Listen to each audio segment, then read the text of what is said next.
जैसा कि आप जानते हैं क्लास 12 सीबीएसई का एग्ज़ाम कैंसिल हो गया है और डब्ल्यूबी बोर्ड का एग्ज़ाम भी कैंसिल हो गया है।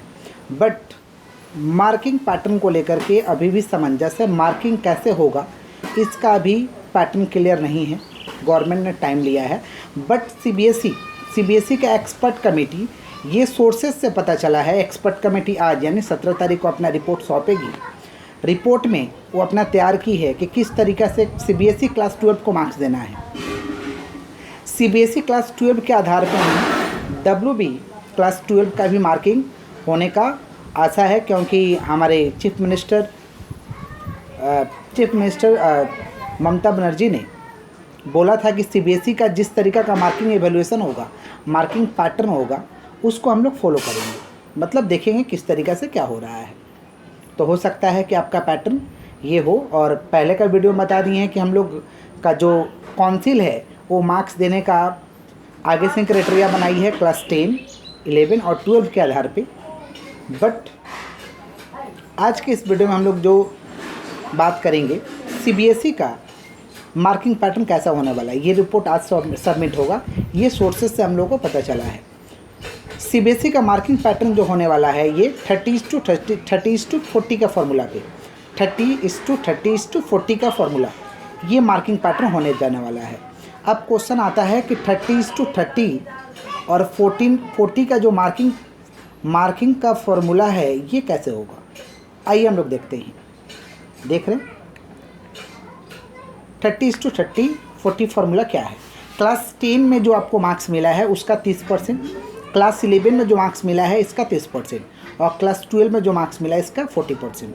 मैंने क्लास 10 का 30%, क्लास 11 का 30%, क्लास 12 का 40%, इसके आधार पे आपको मार्किंग किया जाएगा। जैसे एग्जाम्पल के माध्यम पे हम लोग समझते हैं कि जैसे मान लीजिए यू गॉट इन इंग्लिश, मान लीजिए आप मार्क्स पाए हैं, you got marks in English, मान लीजिए इंग्लिश में आप मार्क्स पाए हैं, क्लास 10 में 60 मार्क्स पाए हैं। एग्ज़ाम तो आपका 100 का हुआ होगा, इसलिए मैं 60/100 दिया हूँ, उसका 30, तो 60/100 × 30, यानी आप कितना मार्क्स पा रहे हैं, 18 मार्क्स। ये एग्जाम्पल है। क्लास 11 में मान लीजिए इंग्लिश में आप 80 मार्क्स पाए हैं, तो 80/100 × 30, यानी कितना मार्क्स हो रहा है आपका 24 मार्क्स। और क्लास 12 में मान लीजिए आप प्रोजेक्ट में, क्लास 12 का तो एग्ज़ाम हुआ नहीं है, तो प्रोजेक्ट के आधार पे होगा। मान लीजिए आपने प्रोजेक्ट काफ़ी सुंदर ढंग से बनाया है, आपको प्रोजेक्ट में 20 में 20 मिला, तो 20/20। क्यों 20/20? क्योंकि प्रोजेक्ट 20 का ही होता है। उधर 100 क्यों हो रहा था? क्योंकि एग्ज़ाम 100 का हुआ है, तो 20/20 × 40 कितना हुआ, 40। इस हिसाब से आपको टोटल मार्क्स कितना मिल रहा है, 82। ठीक है, इस तरीक़ा से आपका मार्किंग पैटर्न हो सकता है। अब ये क्लियर नहीं है, एक्सपर्ट कमेटी ने ये डिसाइड किया, हम लोग को सोर्सेज से पता चला। आज यानी 17 तारीख को एक्सपर्ट कमेटी सीबीएसई का रिपोर्ट को सौंपेगी, तब जा कर के क्लियर होगा कि आपका मार्किंग पैटर्न क्या है। हो सकता है कि डब्ल्यूबी का भी मार्किंग पैटर्न क्लास 12 का ऐसा ही हो।